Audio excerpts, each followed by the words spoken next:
be seeing you every Friday here at TFS. That foreign show.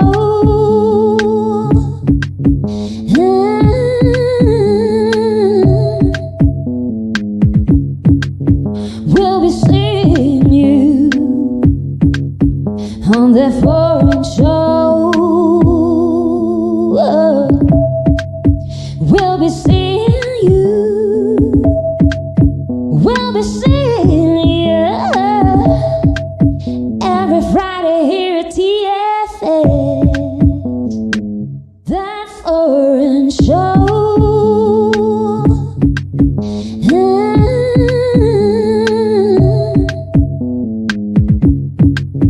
We'll be seeing you on that foreign show.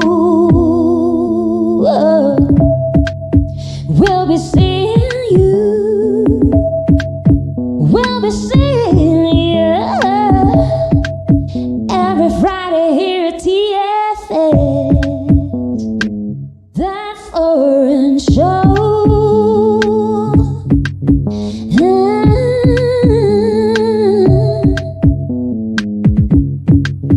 We'll be seeing you on that foreign show. We'll be seeing you. We'll be seeing you every Friday here at TFS. That foreign show.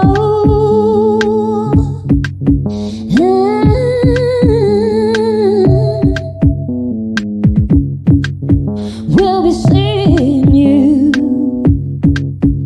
on that foreign show. We'll be seeing you. We'll be seeing you every Friday here at TFS. That foreign show.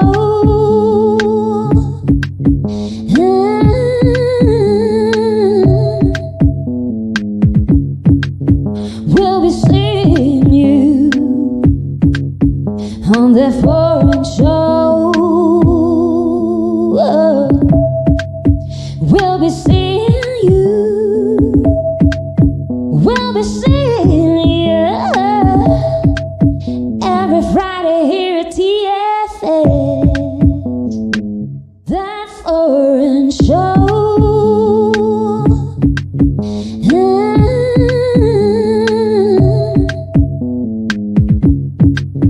We'll be seeing you on that foreign show. We'll be seeing you. We'll be seeing you every Friday here at TFS. That foreign show. That foreign show.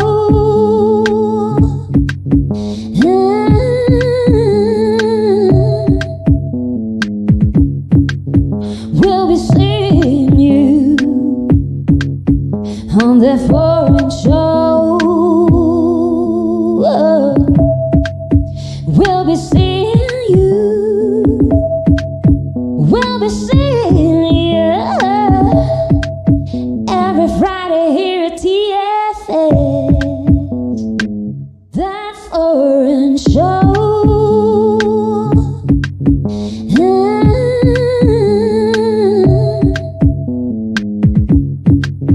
We'll be seeing you on that foreign show. We'll be seeing you. We'll be seeing you every Friday here at TFS.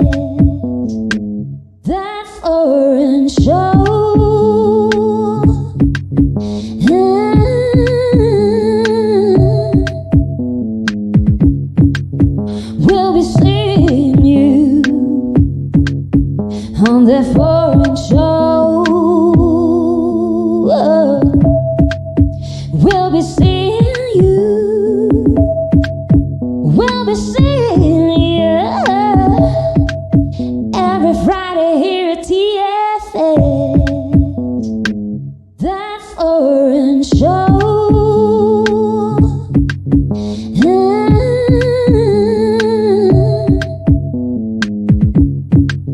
We'll be seeing you on that foreign show. We'll be seeing you. We'll be seeing you every Friday here at TFS. That foreign show.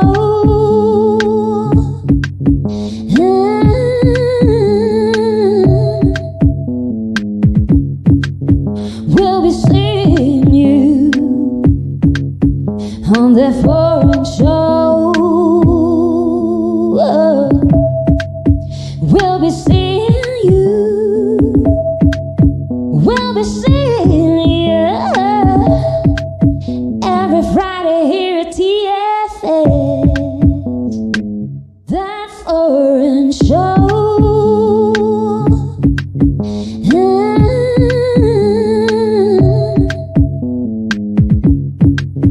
We'll be seeing you on that foreign show. We'll be seeing you. We'll be seeing you every Friday here at TFS. That foreign show.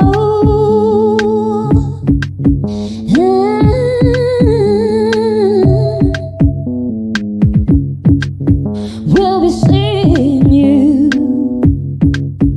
on that foreign show. We'll be seeing you. We'll be seeing you every Friday here at TFS. That foreign show. That foreign show.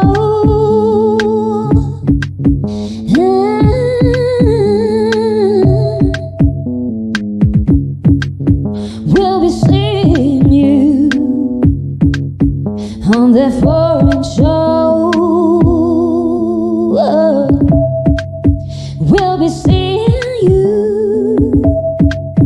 We'll be seeing you every Friday here at TFS. That foreign show.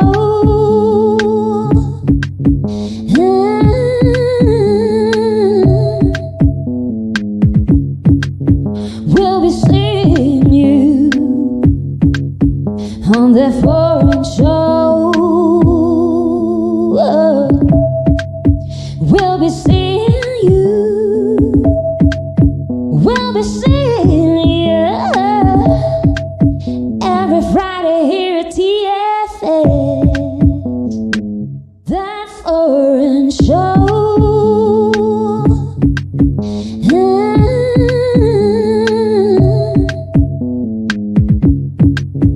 We'll be seeing you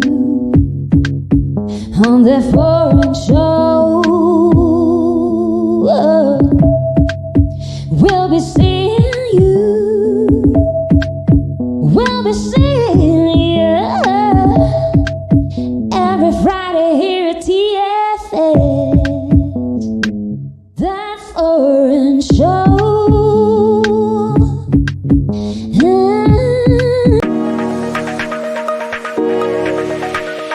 ADR Networks presenta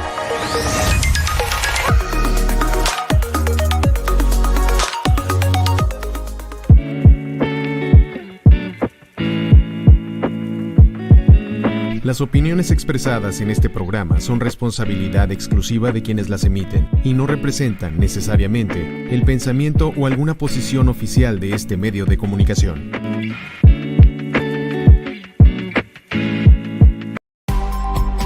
ADR Networks presenta. This is Celestine Angel. And I'm Isa Crouch. And this is...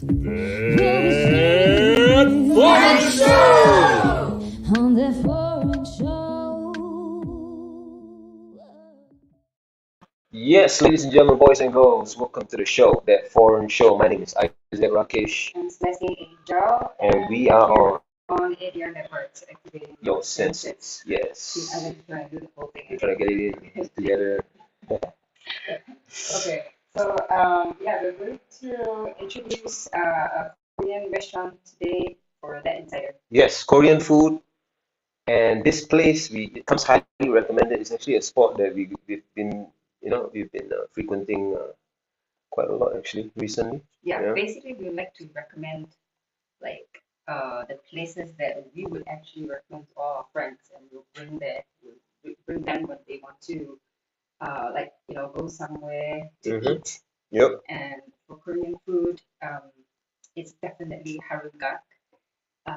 It's generally the Korean restaurants over here in Zona Rosa, when you go there, you will see that they give you like a variety of side dishes. Okay. They come complimentary to your meal. So like as in you can they'll just serve you. You don't have to order them, and it's like tiny dishes, Right. like really delicious. Usually vegetables, sometimes egg. Generally, it's side dishes or Side vegetables. dishes as a standard thing that comes before you even order the meal, right? Yeah, and it's with a staple of all these side dishes, it will be kimchi. Kimchi, for those who have no idea what Korean food is like, kimchi is like a real important thing because it's something that I think comes with nearly every meal. It's like uh, cabbage, Korean cabbage, or like Asian cabbage, because we also have it in Asia. Um, the cabbage is like is very very good for your stomach. It's a probiotic. It's been left and seasoned for like I think from at least 2 days, because I've like listened to some recipes, and you're supposed to basically leave it within like for 2 days. 2 days. 2 days at least. So Wow. I don't know how like these restaurants do it. They probably have their own recipe, and We just trust them, right? Like they know what they're doing, all right? It takes 2 days apparently to make this thing, the fermented. What else is in there? It's like cabbage, and carrots. carrots, I think. right? So it's like, because like I'm Peranakan, which is like a specific mixed race of Chinese and Malay from Singapore, Malaysia, that area, Southeast Asia. So we have our own version of kimchi. Ours is called acha. Yes, And that's it's basically yeah. carrots, cucumber, cabbage, and stuff like that. So I think kimchi is mainly, I think, spinach and cabbage. I don't think there's carrots, but I'm not sure, because my mind is all merged together with my own acha. So it's kind of the same thing, fermented, and so we use these two things to kind of gauge if a restaurant is, kind of appealing to go back to. The kimchi and the number of side dishes you get. It's just a psychological thing. More side dishes, just feel more Right, but like spending time there. Haringak is not exactly a place that gives a lot of side dishes. That's not their main draw. But I started off telling you that because like it's definitely one of the fun parts of going to all these Korean restaurants is you get to try the side dishes. But Haringak is all about their huge portions of delicious food. Like for example, what you see right now. Let's hold on this picture for a sec. You think this is a small dish? It's huge, like huge, and the prices are great. Yes. From Mexico City, Korean food. It's like so much, and you definitely, and their service is good. Like you ask them to pack it back for you if you can't finish it, and they're like super super normal about it. It's not like, oh, you have to finish this whole thing. Like that. Yeah. Big shout out to our waiter. We should have gotten his name. I don't have his name. Right? It's the same dude that served. Yeah, but anyway, so the dishes are great, and then there's one of the like again something that is a very famous Korean dish is jampong, like the Jambong. Okay. jampong myeon. I think in Korea would be myeon, and it's basically I think it's a lot of onions. The noodles are soaked in this black sauce, and Right. it's there's meat as well. So like I'm not sure if they have like a vegan vegetarian option, but you can always ask. But a lot of the dishes, if you're pescatarian, is awesome for you. The seafood is packed. Yes. It's what we like, like how we back in Asia we do eat a lot of carbs and a lot of like we like it like um sufficient, Yes. Yeah. So Harimgak comes highly recommended on that foreign show. Go check them out. Go check out they got a wide menu as well. So there's a whole bunch of stuff Yeah. that you can actually try. Yeah, really delicious. If you're new, try the jangpong mian, like what I said. It's like this black sauce noodles, and of course, kimchi fried rice is like freaking like oh my true. Staple.com, right? Yeah, like kimchi fried rice is so delicious. Mm-hmm. When we brought our friend Connor, he was in season one, and like from America, he's American, and I think that was the first time he tried Korean food, and he was bowled over by the kimchi fried rice. It's definitely, I think, if you want rice, go for the kimchi fried rice. If you want noodles, go for the jjampong myeon, and and like generally, I would just go for the seafood soup rice because I love it. How was it the last time you tried it? The The noodles thing, the seafood noodle thing. Oh, that is like something else. Like sometimes I go for the seafood soup noodles, but that one is like it reminds me of a dish that we have back in Singapore. Like, it doesn't taste the same at all, but it just looks the same. Mm. It's like noodles in gravy and seafood gravy, basically this one. So it's like really delicious. Yeah, like I'm very into seafood.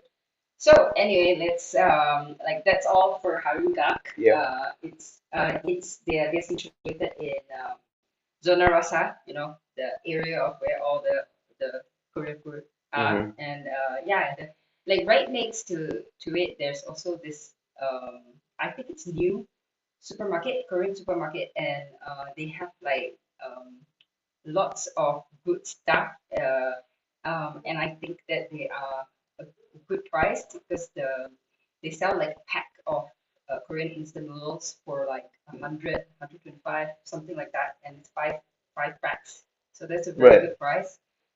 So And we've been seeing a lot of these new Korean marts actually now popping up, you know. So if yeah, you're a fan lots of Chinese as well. Chinese as well, so if you're a fan of Korean food, you wanna cook, something. yeah, that's another thing you can do. Go down to Zona Rosa area, check out the supermarkets that are popping up. Yeah, and I'll Yeah. suggest you to get the shrimp crackers or what we call Oh, prawn yeah. crackers. So delicious. Oh. Like yeah, that's what it's not just Korean. That's actually completely in Asia. We eat shrimp crackers all the time. And also like I would suggest to go get some seaweed packs of like really tasty toasted seaweed. Yeah. Speaking of which, I think we're running low on the seaweed. Yeah, we bought a bunch. And it's basically like what we eat like growing up, like in like primary school and stuff. We would just buy like packs of seaweed and then we would just eat them as a snack. So it's lovely to be able to get them. And also again, I think that it's good price because there's so many little packs there Mm. for only 100 for the entire like bag. So very good. Well, Very good, highly recommended on that Insider. Go check them out. All right, on today's show, we're actually talking about we're addressing the topic of happiness, right? Essentially, yeah. yeah, this is going to be a fun Yeah, it's going to be a fun episode, and we are basically going to get into some things here. All right. Now, some studies have shown that the happiness levels for Mexico. I don't know how you're gonna what the metrics are and stuff, right? But generally, well, our the guest is happiness already levels in Mexico are, or happiness levels across the board. If you look at the happiness levels in different countries, apparently Mexico is up there. All right, so we want to get into that topic with our guest, who's actually backstage right now. yes, Anna's already on. So let's invite Let her into the studio. And we're gonna welcome Anna Who. Hey Celeste, Hey, hey Isaac, hello, how are you hello. doing? Welcome to the Hi, show. Anna. Wow, I love your house. It's like a It's huge it's all house. fake. It's It's a, all fake. it's a, Oh my God, I just realized that. yeah. What a I beautiful wish. big picture. I wish. Yeah, I was actually very sad about how my actual room looks in the camera, so I went into right. the settings and turned on this beautiful house. Well, we So appreciate the effort. We appreciate the effort, Yeah, yeah, and I like your decorating style also, with the piano off to the side. Yeah. yeah, I definitely have that money. I definitely do. Well, yeah. So, okay, we're very excited to have you yes. on so we can discuss the and compare like we were thinking like how you've lived in like America and China and over here in Mexico, and how do you feel about like the happiness levels, which is what we're getting into today. Yes. So, So let's get into it. Why don't you tell the people a bit about yourself, your history, and your relationship with these countries?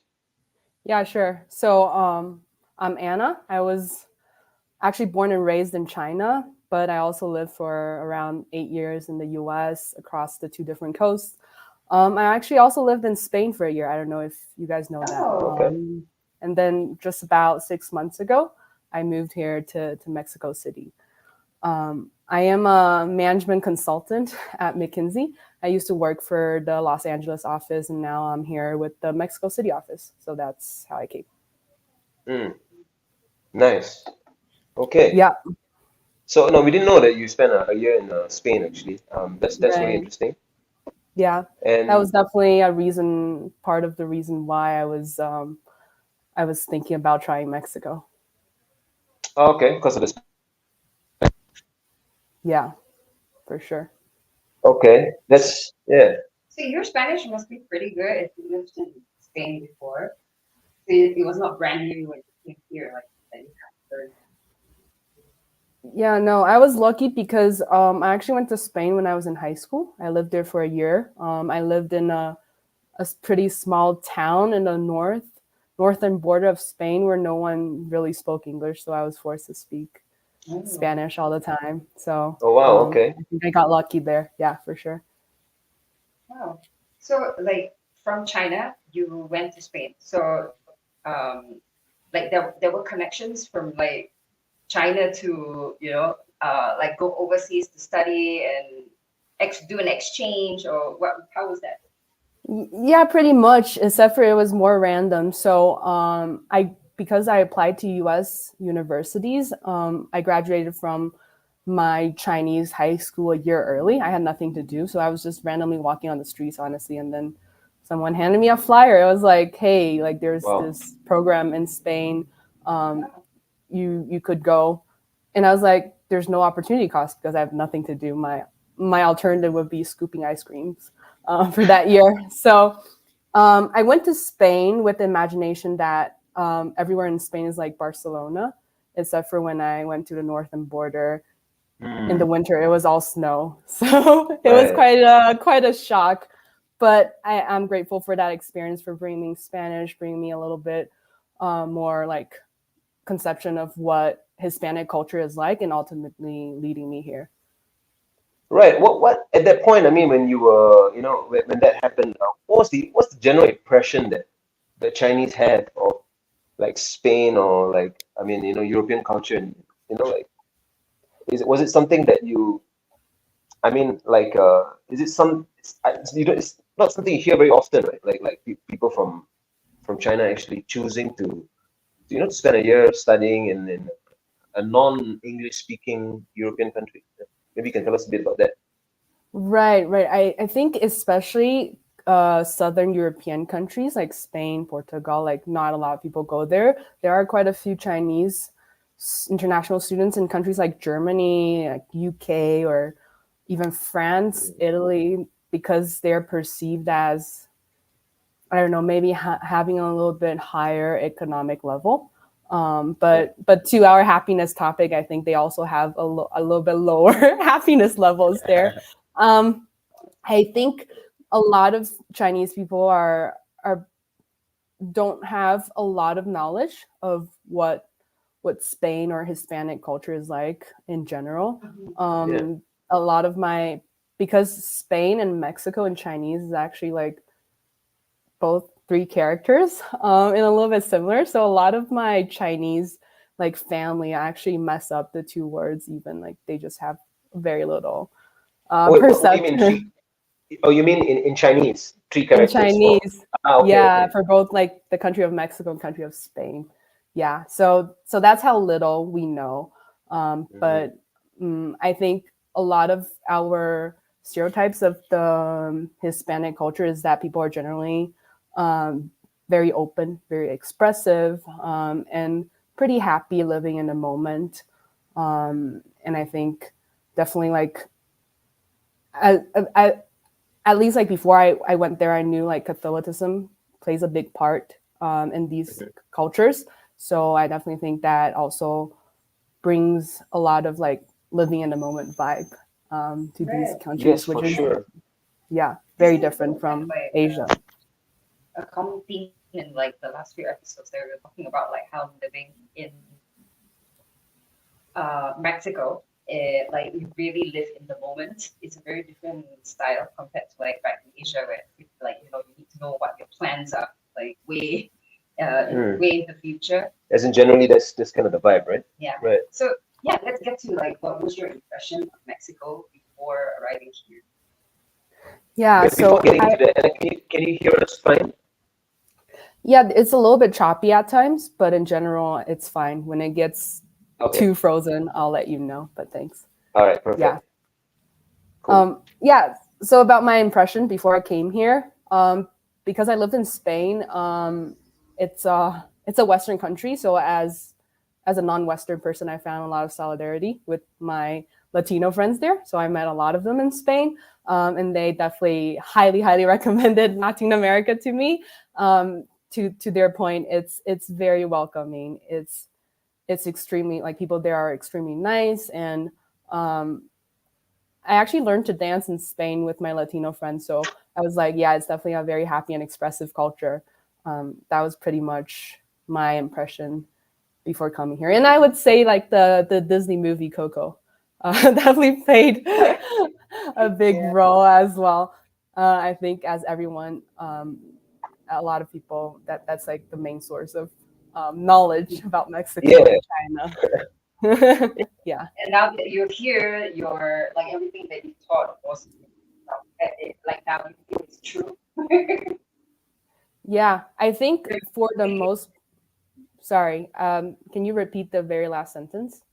Like I said, like that it feels like the people here are very free. The culture is like a very open kind of, right? Yeah, yeah, for sure. Like I think I like the most about the freedom part, but it definitely does take a little bit longer time to feel that. I think everyone when they first came here, and including me, was that like it's very obvious that people are very very nice, but also very welcoming. I think in a lot of places in this world, like people are nice people, but something very different about Mexico I found is that people here are willing to welcome foreigners into their actual circles. So in a lot of other foreign countries I've lived, people might be very like open to foreigners, but they always kept like a line between what are local people versus what are foreign people. Like Wow. in Chinese, yeah, we even have a expression for people who are foreign, and it's like their core identity that we put on them.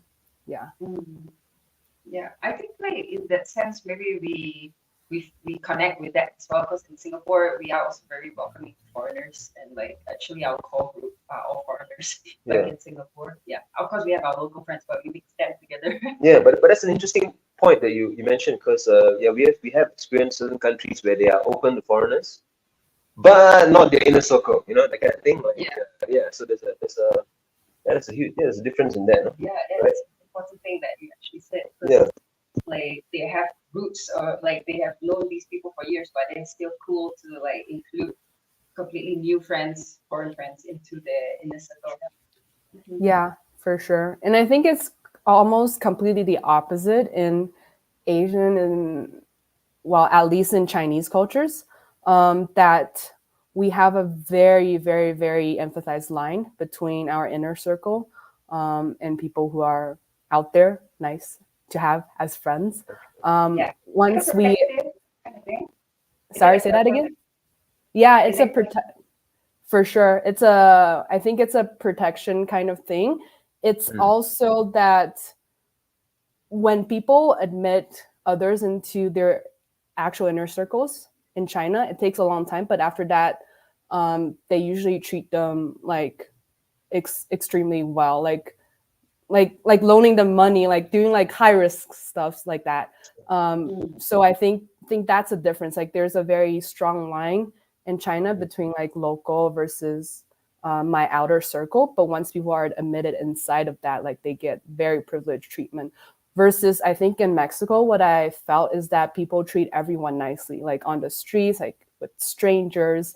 So it's a more like burly line, and for a Mm. foreigner, it's definitely better to live in this kind of environment. Yeah, I mean, like I definitely notice the kindness that Mexicans have towards each other, like people that they completely don't know, like on the street, like they are understanding and they will tell you to be understanding, like yeah, they'll tell you, Yes. "Oh, this person's feeling this way, blah blah blah." And even from a psychological, like a body language point of view, you notice like when people are talking to each other here, they kind of they do kind of take a moment to address each other. No? You notice that? Yeah, very present. Yeah.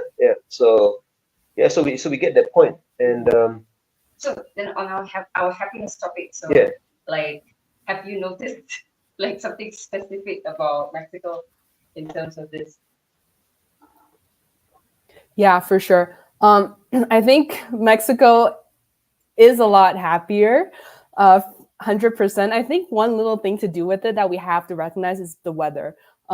Here, like Mexico City, it has sun like all the time. The temperature is really mild, but Yes. in any other places like Shanghai, where I'm from, or like if you go to New York City, there's snow, there's rain.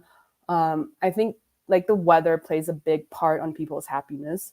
But aside from that, I think the other thing is religion, as I mentioned, like Catholicism um, plays a pretty big role. I mean, even though I think a lot of younger people do not like see themselves as Catholic, but I meant more like the general culture, the history that has been put on this country that has kind of built this kind of environment.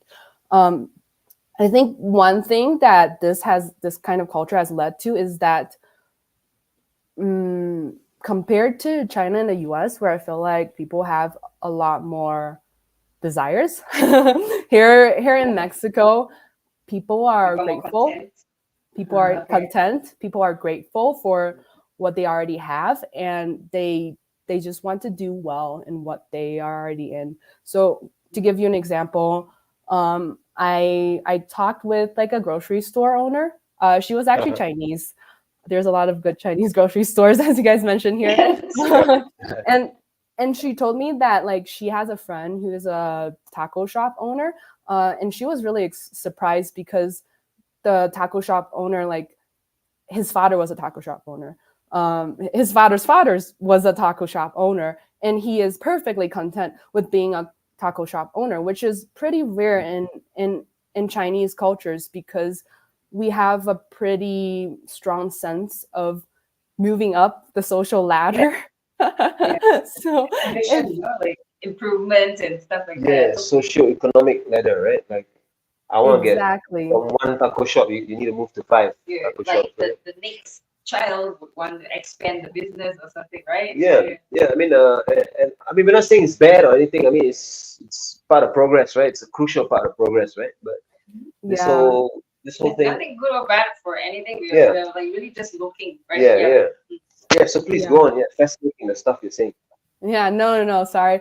I mean, just as you said, like at least the kid would want to have 5 taco shops, or I think in a lot of cases in Asian cultures, like a taco shop owner would want to send their kid to a very prestigious school so they can like move into a become an office worker and instead of like opening a Okay. Yeah. taco shop, like things like that. Mm.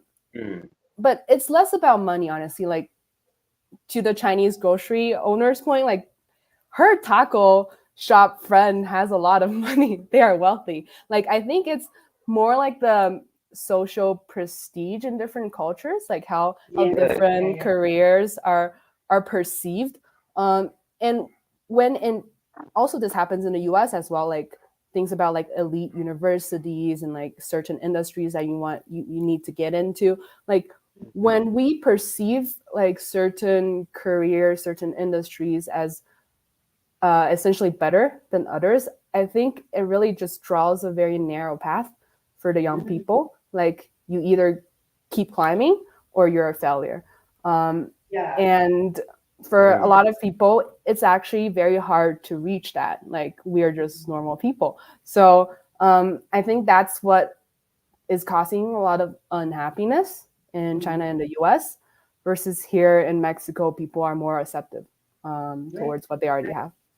So you Very would, good point. yeah, and so you would say generally the people here in Mexico are happier than the people in China and the US. Would you Yeah, say that? yeah, I do believe so.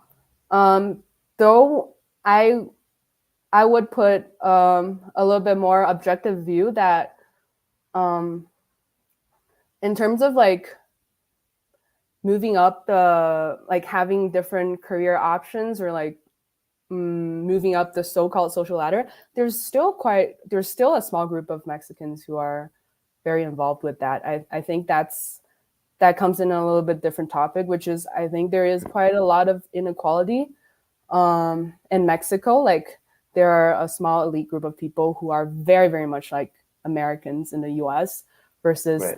the great majority who are just living their lives happily. That's my perception. Yeah. Yeah. Wow. I mean, it's an important point because it's Mm. like you want both, like you want to push yourself to progress and stuff, but also you want to be content and self-accepting and be happy.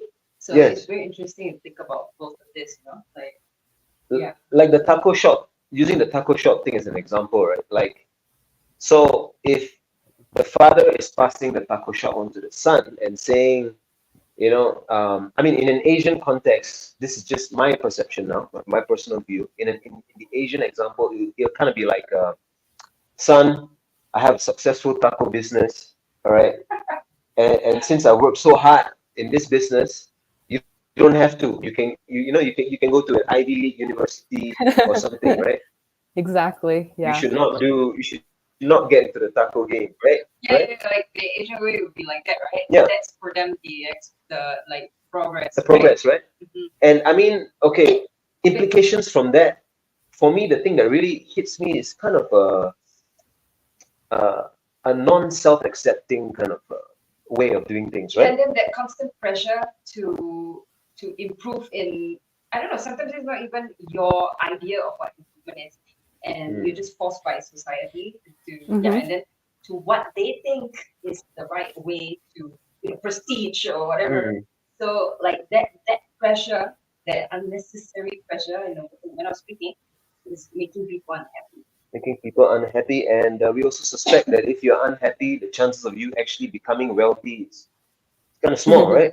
Like, yeah, I mean, like if we consider that there's already family money and stuff, it's even actually more ridiculous because you're actually already set. You're okay. yes, You can do well and enjoy your life, and but yes, you are putting a lot of pressure, and sometimes that causes so much stress that like people get mental issues, depression, and stuff like that, right?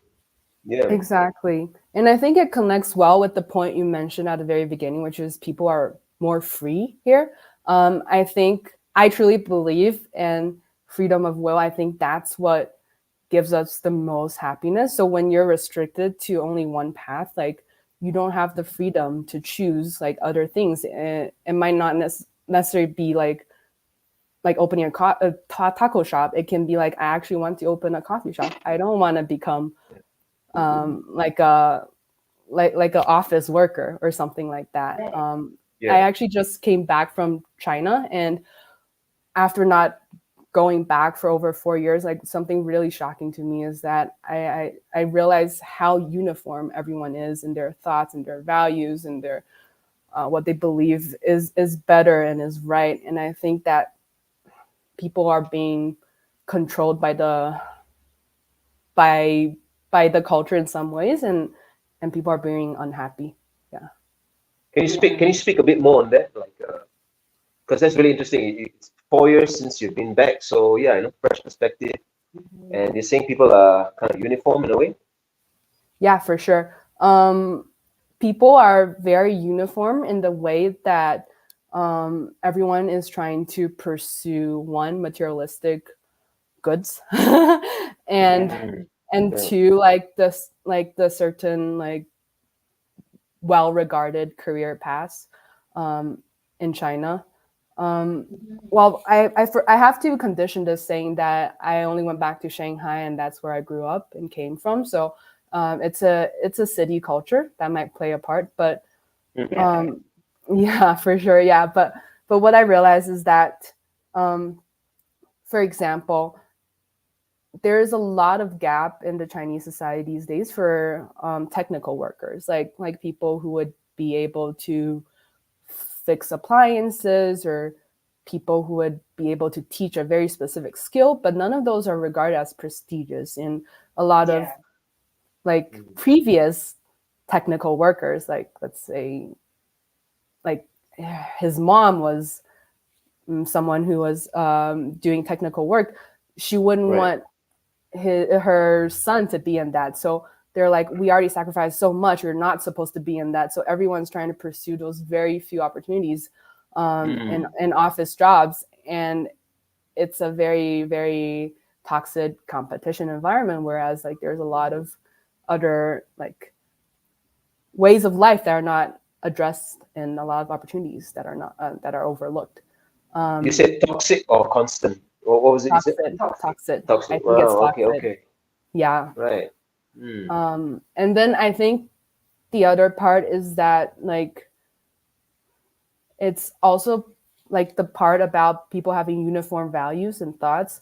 It's something a little bit about our education system as well, that we are taught to like only pursue like the scores, and like the only good students are the ones who have these good scores and everything. So when people grow up to become adults, they don't know how to think for themselves, and they fall into the trap of, if you look on the streets in Shanghai, all the popular things are the same things. Like all the popular stores are the same stores. It's kind of wow. ridiculous after being away for so long and suddenly realizing this. So, yeah. Yeah, then like what you mentioned about like things having to be so uniform, or people are like so socially pressured to be like each other, and so it's like this is definitely like not a good ground for you to understand individually what you want in life, like how do you really feel. It's all blocked. Like it's very hard to hear yourself. So that also reduces happiness levels, definitely. Exactly. Like awe in life, or presence, all Yeah. that. Exactly. And sorry, go ahead. No, you go ahead. Oh, okay, thanks.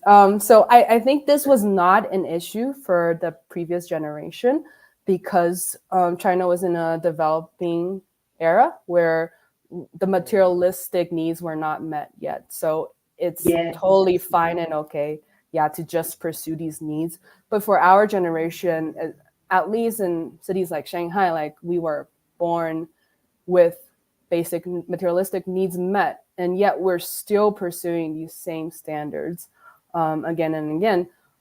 And then I think it is causing like a vacuum of meaning. I think a lot of young people are questioning like, what is the meaning of living? What is the meaning of working? Things like that. And not only in China, honestly, I think this shift is also seen in the US. US is extremely materialistic from my experience, especially since I lived in California. So it's not exempt from this kind of trouble, I think. But we're seeing a shift in the generation. Right. Okay, so like you have lived in Mexico half a year now, and Yeah, do you feel happier? So this is a personal question. I think so. Yes, in terms of freedom, I generally feel a lot happier because I feel more free. Not that I have changed my job or anything. I'm still like in the. To be honest, I was that kid growing up as the perfect student, going to a really good school and then landing a really good job. Mm. But I haven't changed my job yet. But I do feel like I have the freedom. I feel more free to do so here in Mexico than in any other place. So I think that gives me a sense of happiness. I think on the other hand, as a foreigner living here, and especially as Asian, um, there's a lot of loneliness felt from the fact that like you are a true minority. Like not even like in the U.S. where there's a lot of Asian Americans. Like there's just not Mm. a built community for you. But I think there's both like pros and cons to it, and I was very sad at the beginning, but gradually started to find the pros of it. So I'm a lot happier. Tell us some of these pros. Tell us, sorry, what? Like, can you share some of these pros or these advantages to being, minority? Yeah, yeah, for sure. So, just like for example, like I'm like one of the only Asian living in my neighborhood. So even though I've lived here for half a year, still whenever I go out and jog, people stare at me. And at first I was Right. like, this is so uncomfortable. Also because giving the context that I feel like you two could resonate. Yeah. Yeah, have Uh, you gotten like random people coming up to take photos with you? Oh, really? So, well, that means you look pretty good. And people don't even take photos with me because they're just like, who is this? Yeah. wow, wow. No, I guess my colored hair, like they probably think like I'm some Korean person. Oh man. Right. Really Right. funny. But I see something. I mean, like this is so interesting because like you can also get some kind of juice from this, some positivity from this also in our Exactly. personal experience. Yeah, like kind No, of no. yeah, in a sense also, if you my personal view again, that if you're in a place where full of it's full of your race, or you're not sticking out in any way, you kind of there's a kind of a comfort level. You can kind of relax more, right? Blend Don't you think? into the Yeah. background. And now it's like, So okay, everybody knows I'm doing something because I'm like the yeah, only Chinese person. yeah. So it's more attention. Yeah, Okay. Then you're like, no, that Chinese girl over there, she just did this. yeah. 10 o'clock she jogs back. 10 a.m. every day. 10 a.m. Yeah, I No, but know. yeah, right. Yeah. Yeah, no, So can exactly. Go ahead. yeah. What was it like? Um. I mean, you mentioned when you went returning back to China 4 years later. What about the difference? I mean, like you would say between China and the US. Are they kind of both starting to feel the same in a way? That's a that's a very good question. And I haven't thought a lot about that lately, but I think they are definitely in some ways converging on a path in terms of capitalism. I Mm. think both of these Right. societies So I think are this is a subject that I wanted to get into with you as well. Mm. Like you mentioned about like for this evenly distributing of wealth much more Mm. than like helping the rich get richer. And so I wanted to know what your personal values are. yeah, for sure. So I think I'm not more instead of evenly distributing the wealth, I think everyone should have the right and freedom to choose what they want. And when we give all the resources and the wealth to the companies, entities that are already very rich, what they do is try to control the rest of the population, creating desires, and Mm. basically controlling their happiness. So to give an example, like Okay. I think capitalism at the end of the day is generating money, and to generate money, they need to ask for money from the people. And when we're talking about these already like super big companies, um, they have already done their part of helping the actual needs of the people. And how I see that they're generating money is by creating desires that did not exist previously in the people. For example, like a lot of advertisement that we see on Facebook, Instagram, TikTok, like they're giving me things that I didn't even know before and I didn't even want before, but they're making the ads in such a way that I'm like, ooh, like Right. I can have that, right? And then, Yeah. but I know for a fact, because I lived through the experience, that materialistic goods does not give people true happiness. Like it's instant happiness for a very short time. I think what really gives people happiness is experiences, is living the experience. So I think what these companies do is that they put such a strong emphasis on materialistic goods, and even in some ways making people compete, like, hey, she's got that, you got to get that too, which is what we see in Shanghai. Like everyone's pursuing like the same goods, the same brands and everything. And it blinds people from experiences of creating happiness. So that's basically what I believe. Yeah, in Singapore it's like that as well. Like the brands are very important, and it's always about like showing off what new thing you have, like what expensive toy and Yeah. and stuff like that. Like over here in Mexico, I mentioned this a few times. You try to like show off stuff, you just get it stolen. Like, really. So it's like you're totally not to that. You get checked right there, right? Yeah. Yeah. No, but yeah, that's so interesting.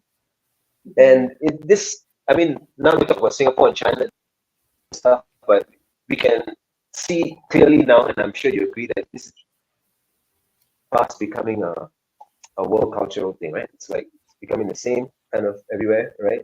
And that thing that you talked about, companies stepping into people's FOMO, right? Fear of missing out, and like, hey, maybe I should buy these products, because maybe, this kind of stuff. They're using the FOMO Yeah. thing for selling products. Yeah, that's so true. So what do you think will be the solution to this? Or I mean, I don't say solution, but like, what would we like to see happen in the world? Like a shift towards. That's a very good question. So I used to believe that we should change policies, or like we should make the companies not do that. But what I believe now is that if you do that, then you're in another way controlling people's wills, because when you shift policies, like you're not sure what every individual wants. You're just making a guess, and it might not be really beneficial to the people. So now I honestly am a little bit like like I no longer really believe in a lot of top-down solutions. I really think the things that we should do should be bottom up. For example, I personally do have the dream of writing like popular psychology books, because I studied psychology in undergrad. So for example, like books like that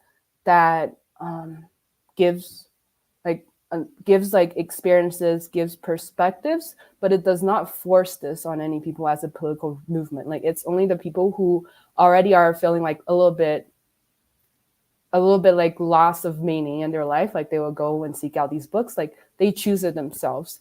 I think there should be a lot more of these kind of grassroots solutions, and as well as these resources that are more bottom up. That's my perspective. Right. Well, Anna, so we only have like about 5 minutes left, and I would like to like get into how you feel you have grown being here in Mexico, because actually that's one of the main things we love to talk about on that show. Yeah, that kind of connects to one of the points that we talked about earlier about, like, I think belonging. To sum it up, I think my main growth is in Mexico is having a new understanding of belonging.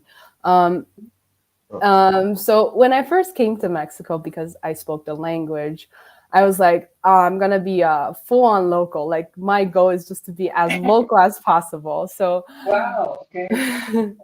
so actually that was true. And what I did was I only bought food at the local markets, not even supermarkets, like the fresh food markets. And then I ate a lot of like street food and everything. But after a month, I realized that I didn't actually like it. Like this is not really my lifestyle. Like I actually feel the happiest in that month when I was at Costco. I'm so sorry, but Yo, it is what it is, right? it is what it we is. came here and then we became completely like Starbucks was our thing. Yeah, In yeah. Singapore, we go everywhere, you know, like but then here it's like okay, we need some kind of like church, you know, like somewhere to go to where it feels like home. Yeah, people look at us crazy like, Starbucks, really? For coffee? Yeah, because like Mexico City has so many good places for coffee. Yeah. But we are like we just need to go there just to feel a bit more familiar. So we get completely what you mean, yeah. Okay, I appreciate that. I appreciate that. But you get it, right? But at the beginning, I didn't get it. I was very, very frustrated at myself because I was like, whenever I move, because I moved so much. So whenever I move, I was like, my goal is to be a local. Like I can't just carry this like I can't always be a foreigner, only hang out with foreigners. Like I want to be a local. So I was really sad. But then I got a word of wisdom at one of the parties. Actually, I met someone who's Mexican but living and working in Switzerland. I don't know if you know him, but I actually forgot his name. but he has the same experience, but reverse as a Mexican living in a foreign country. And when he heard about my experience, he said that you might never be a local in a foreign country, but you can always find your own community and live happily. I think to expand on that a little bit, like there's not a strict definition of what is local. Like I think we are able to define our own localness, what we regard as being a local. Exactly. Some people might never speak the language perfectly in where they live, but they can still live happily. Some people might not always like hang out with local friends, but they have their really good and strong like expat community or whatever. I think the key is really like it's almost like a little bit connecting to the theme before. Like there's not a uniform value, and we shouldn't pursue that. We should just pursue like whatever makes us happy at the end of the day. Yeah, So back to the happiness topic, right? It's like for sure. the real assimilation is how happy you are in that place, right? Yeah. Like we have a Exactly. friend who has been here for so long, and he's from America, from New Jersey, I think, and he doesn't speak Spanish at all. He's been here for so long, but he hangs out completely with the locals. He lives like in like right in the neighborhood. Like he's not doing like Roma, Condesa, all that, you know, and he blends in. Everybody knows him. They speak English to him. Yeah. And he's a very cute person. Yes. And like completely Full of heart assimilated. and spirit, no? And life. Yeah. Yeah, but just speaking English, you know, that's actually quite a big thing I see like on foreign groups on Facebook. They always say like, how can you go to Mexico and you don't learn Spanish at all? Yeah, like that's so true. But at the same time, like there are people doing it and they are happy. Yeah. Yeah, for Wow. sure. I totally agree. Mm-hmm. Right. So we've reached the end of our show. Thank you so much for joining us, Anna.